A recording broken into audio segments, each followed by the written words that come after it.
Assalamualaikum warahmatullahi wabarakatuh. Waalaikumsalam warahmatullahi wabarakatuh. Apa kabar hari ini? Baik. Alhamdulillah baik semua ya. Mungkin sebelum kita memulai pelajaran terlebih dahulu kita berdoa. Silakan ketua kelasnya dipimpin untuk berdoa.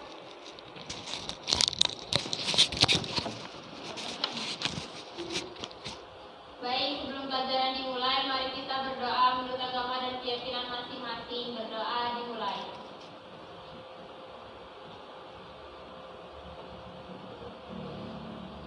Berdoa selesai. Ibu absen dulu ya. Ya, Bu. Aisyah. Hadir, Bang.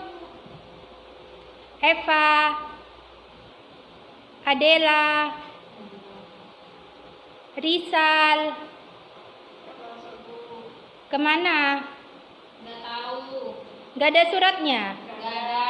Alfa, Bu. Ya. Enggak. Nah, materi Ibu hari ini yaitu tentang pasar. Nah, mungkin dari kalian sudah tahu apa itu pasar? Tahu.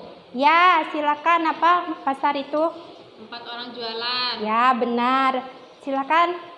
Tempat terjadinya transaksi jual beli. Ya. Nah, jadi tujuan pembelajaran Ibu hari ini agar kalian mengetahui apa itu pengertian pasar, bentuk pasar, fungsi pasar, peranan pasar, serta kegunaan pasar dalam kegiatan perekonomian. Selanjutnya, nanti di akhir materi Ibu akan menggunakan metode talking stick. Jadi, kalian akan memainkan talking stick-nya. Namun, kalian harus menyimak materi Ibu hari ini. Jadi, kalian buat soal satu-satu yang sekiranya teman kalian sulit untuk menjawabnya. Namun, kalian sendiri bisa menjawabnya. Paham? Paham. Pengertian pasar lebih dititik beratkan pada kegiatan jual belinya. Pasar dapat terbentuk di mana saja dan kapan saja. Jadi, pengertian pasar sendiri yaitu tempat bertemunya antara penjual dan pembeli. Selanjutnya, Ibu akan membahas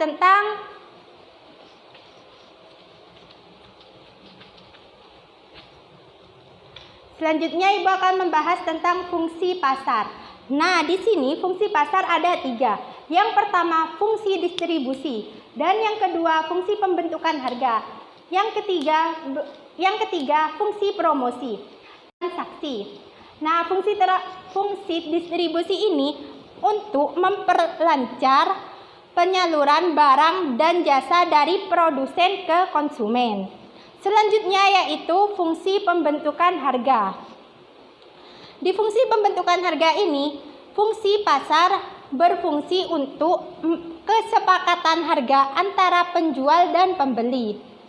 Kemudian yang ketiga, fungsi promosi.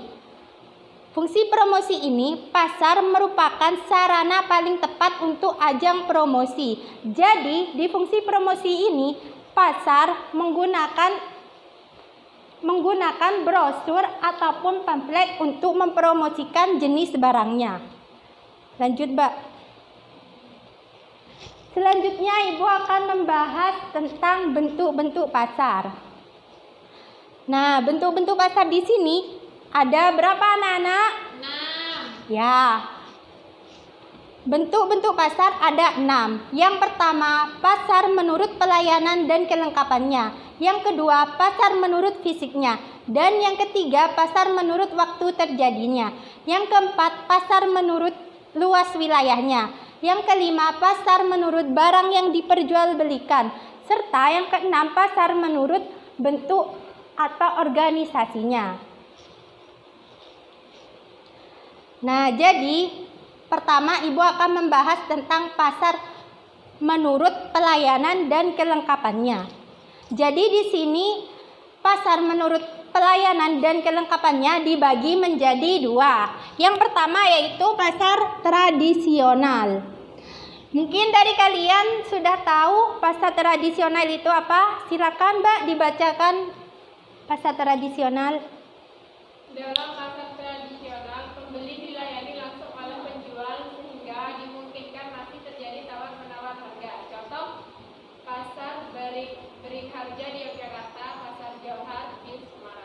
Nah, jadi pasar tradisional itu penjual dan pembelinya langsung terjadi tawar-menawar harga. Sedangkan pasar modern ini, dalam pasar modern pelayanan dilakukan secara mandiri dan dilayani oleh pramuniaga. Contohnya ya, pasar modern itu seperti supermarket, mall, dan Nah, ini contoh dari pasar tradisional dan ini contoh dari pasar modern. Lanjut, Mbak. Selanjutnya pasar menurut fisiknya. Pasar menurut fisiknya juga dibagi menjadi dua. Yang pertama yaitu pasar konkret dan yang kedua yaitu pasar abstrak. Nah, pasar konkret ini atau real antara pelanggan, penjual dan pembeli bertemu secara langsung. Sedangkan pasar abstrak, penjual dan pembeli tidak bertemu secara langsung. Lanjut, Mbak. Kemudian pasar menurut waktu terjadinya. Di sini pasar menurut waktu terjadinya dibagi menjadi 4. Yang pertama pasar harian, yang kedua pasar mingguan, yang ketiga pasar bulanan, dan yang keempat pasar tahunan. Nah, mungkin dari kalian sudah tahu pasar harian, pasar mingguan, pasar bulanan, serta pasar tahunan. Jadi, pasar harian itu pasar yang diselenggarakan tiap harinya. Pasar mingguan, pasar yang diselenggarakan tiap minggunya. Pasar bulanan, pasar yang diselenggarakan tiap bulannya. Serta pasar tahunan yaitu pasar yang diselenggarakan tiap tahunnya. Lanjut, Mbak. Yang keempat yaitu pasar menurut luas wilayah kegiatannya. Nah, di sini pasar menurut luas wilayah kegiatannya yang pertama yaitu pasar lokal. Yang kedua pasar nasional. Minta tolong, Mbak, dibacakan, Mbak, pasar lokalnya. Pasar lokal ini pasar yang daerah pemasarannya hanya meliputi daerah tertentu. Barang yang diperjualbelikan adalah barang kebutuhan masyarakat di sekitarnya. Yang kedua pasar nasional ini pasar yang daerah pemasarannya meliputi wilayah suatu negara. Satu negara, barang yang diperjualbelikan adalah barang yang dibutuhkan masyarakat negara tersebut. Nah, jadi pasar lokal di sini pasar yang daerah pemasarannya hanya meliputi satu daerah. Sedangkan pasar nasional pasar yang daerah pemasarannya meliputi satu negara. Selanjutnya, Mbak. Yang ketiga yaitu pasar internasional atau pasar dunia. Jadi, di pasar internasional ini daerah pemasarannya meliputi seluruh kawasan di dunia. Selanjutnya, Pak. Yang kelima yaitu pasar menurut barang yang diperjualbelikan. Nah, di sini pasar menurut barang yang diperjualbelikan dibagi menjadi dua, yaitu pasar konsumsi dan pasar produksi. Nah, di pasar konsumsi ini konsumen langsung mengkonsumsi barangnya. Sedangkan di pasar produksi, konsumen masih memproduksi lagi barangnya. Selanjutnya, Mbak. Yang keenam yaitu yang terakhir pasar menurut bentuk atau organisasi pasar. Yang pertama pasar persaingan sempurna dan yang kedua pasar persaingan tidak sempurna.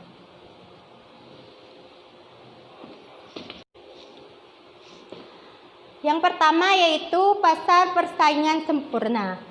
Nah, jumlah pembeli dan penjualnya yang sangat banyak dan produk yang dijual bersifat homogen. Jadi, pasar persaingan sempurna ini contohnya seperti pasar beras. Yang kedua yaitu pasar persaingan tidak sempurna. Nah, di pasar persaingan tidak sempurna ini jumlah antara penjual dan pembeli tidak seimbang. Di sini mungkin kalian sudah membaca materi di buku. Jadi pasar persaingan tidak sempurna ini dibagi menjadi berapa anak-anak? 5 buku. Ya, jadi pasar persaingan tidak sempurna ini dibagi menjadi 5. Yang pertama yaitu pasar monopoli. Yang kedua pasar oligopoli. Yang ketiga pasar monopolistik. Dan yang keempat pasar monopsoni. Yang kelima pasar duopoli. Nanti Ibu akan jelaskan pasar monopoli, oligopoli, monopolistik, monopsoni, dan duopoli. Kita langsung ke pembahasan pasar monopoli. Nah, jadi pasar monopoli ini adalah pasar yang sepenuhnya dikuasai satu orang penjual. Jadi, pasar monopoli ini pasar yang hanya dikuasai satu penjual. Contohnya itu seperti PLN yang menguasai listrik di Indonesia. Selanjutnya pasar duopoli. Pasar duopoli yaitu pasar yang dikuasai oleh 2 orang penjual. Nah, contohnya seperti Pertamina, yang kan kalian sudah tahu ya Pertamina. Ya, jadi yang duopoli itu pasar yang dikuasai hanya oleh 2 orang penjual. Selanjutnya pasar oligopoli. Pasar oligopoli yaitu pasar yang dikuasai oleh beberapa penjual. Contohnya seperti Honda, Suzuki, Yamaha, dan Kawasaki menguasai sepeda motor. Mungkin kalian sudah ada yang memiliki dari salah satu merek tersebut ya. Ya, selanjutnya pasar monopolistik. Pasar monopolistik yaitu pasar di mana terdapat banyak produsen yang menjual barang yang sama, tetapi dengan berbagai macam variasi. Sampai di sini mengerti? Ya, lanjut ke pasar monopsoni. Pasar monopsoni yaitu pasar di mana terdapat banyak penjual tetapi pembelinya hanya satu. Yang pertama, peranan pasar bagi produsen. Jadi, bagi produsen pasar peranannya yaitu untuk mempromosikan barangnya. Sedangkan bagi konsumen yaitu peranan pasar yaitu sebagai menawarkan barangnya. Yang ketiga yaitu peranan pasar bagi pemerintah. Nah, jadi peranan pasar bagi pemerintah ini menjadi hasil dari pendapatan negaranya sendiri. Selanjutnya Ibu akan membahas tentang kegunaan pasar konkret dalam kegiatan ekonomi masyarakat. Silakan dibacakan Aisyah. Kegunaan pasar konkret dalam kegiatan ekonomi masyarakat. 1. Merupakan tempat penjual hasil produksi yang dihasilkan masyarakat. 2. Menjadi tempat pemenuhan kebutuhan masyarakat secara langsung. 3. Menjadi tempat transaksi jual beli barang atau jasa. 4. Membantu menciptakan lapangan kerja bagi masyarakat. 5. Membantu meningkatkan pendapatan masyarakat. 6. Membantu meningkatkan pendapatan daerah. Nah, jadi kegunaan pasar dalam kegiatan ekonomi yang pertama yaitu merupakan tempat menjual hasil produksi yang dihasilkan. Jadi, kegunaan pasar menjadi tempat menjual produksi yang telah dihasilkan. Kemudian menjadi tempat pemenuhan kebutuhan masyarakat secara langsung. Contohnya ya, kalian pasti memiliki kebutuhan sehari-hari. Contohnya kalian kalau mau beli sayur, pastinya kalian beli ke pasar kan? Yang ketiga yaitu menjadi tempat transaksi jual beli barang atau jasa. Nah, yang keempat membantu menciptakan lapangan kerja bagi masyarakat. Yang kelima, membantu meningkatkan pendapatan masyarakat. Yang keenam, membantu meningkatkan pendapatan daerah. Nah, jadi di akhir materi, Ibu kan sudah bilang tadi, kalian sudah membuat soalnya kan? Sudah, Ibu. Ya, jadi kalian kumpulkan ke depan soalnya. Nanti Ibu akan memainkan talking stick-nya. Jadi aturan permain talking stick ini, nilai kalian semuanya 100. Namun jika kalian dapat menjawabnya, maka nilai kalian akan bertambah 10. Namun jika kalian tidak bisa menjawabnya, nilai kalian akan dikurangi 10. Sampai di sini mengerti? Ya. Kita langsung ke permainannya ya. Oh ya, silakan dikumpulkan dulu pertanyaannya. Aisyah, silakan kumpulkan ke depan.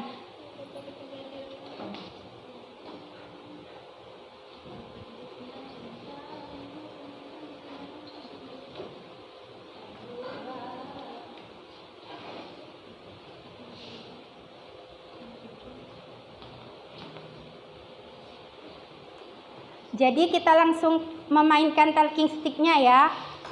Jadi spidol ini nanti kalian gilir sambil menyanyikan sebuah lagu. Nah, lagunya itu terserah kalian mau lagu apa. Ya. Kita langsung ke permainannya ya. Iya, Mbak, silakan digilir sambil nyanyikan lagunya. Balon. Maunya lagu apa? Indri yang nyanyi. Balonku ya. Ya, silakan. Balonku. 5 rupa-rupa warnanya, hijau, kuning, kelabu, merah muda dan biru, meletus balon hijau dan Stop. Nah, berhenti di siapa spidolnya? Ya, silakan ambil satu pertanyaan.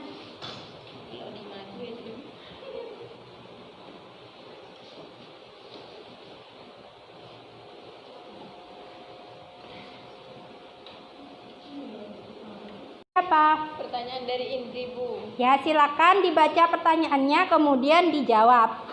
Pertanyaannya, jelaskan perbedaan pasar monopolistik dengan pasar monopsoni. Pasar monopolistik yaitu pasar yang terdapat banyak produsen yang menjual barang yang sama tetapi dengan berbagai macam variasi. Sedangkan pasar monopsoni yaitu pasar di mana terdapat banyak penjual tetapi pembelinya hanya satu. Gimana Indri jawaban dari temannya? Benar, Bu. Ya, silakan duduk. Indri berkurang 10 dan menjadi 90. Sedangkan poin siapa, Mbak? Eva bertambah 10. Jadi poin Eva menjadi 110. Nah, mungkin dari materi Ibu hari ini ada yang mau ditanyakan?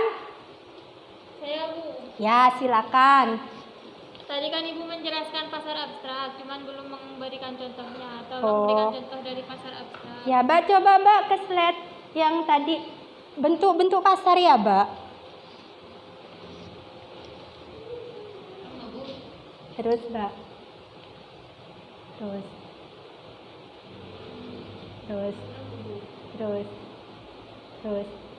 Wes. Nah, di sini pasar menurut fisiknya. Jadi, pasar menurut fisiknya itu kan dibagi menjadi dua. Yang pertama pasar konkret atau real. Pembeli dan penjual bertemu secara langsung. Sedangkan pasar abstrak antara penjual dan pembeli tidak bertemu secara langsung. Kalau pasar konkret ini contohnya kayak di pasar tradisional, modern kan antara penjual dan pembeli bertemu secara langsung. Sedangkan pasar abstrak di sini kan tidak bertemu secara langsung. Nah, jadi contohnya seperti kita kalau belanja online pastinya kita kan tidak bertemu secara langsung dengan orangnya. Jadi itu yang dimaksud dengan pasar abstrak. Mengerti, Mbak? Kayak beli di Shopee gitu ya, Bu? Ya, betul. Ya. Nah, jadi kalian paham semua materi Ibu hari ini? Paham. Jadi Ibu simpulkan ini. Paham. Jadi Ibu simpulkan ya materi Ibu hari ini. Pasar yaitu tempat bertemunya antara penjual dan pembeli serta pasar dapat memperjualbelikan antara barang dan jasa secara tidak langsung maupun secara langsung. Nah, sebelum kalian pulang, Ibu kasih oleh-oleh ya. Ya, Bu. Tidak mau, Ibu. Next time. Oh iya, itu tugas.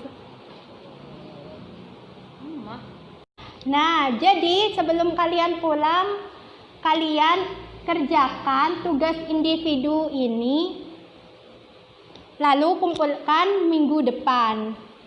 Mungkin dicatat dulu atau nanti saya kirim ke ketua kelasnya ya.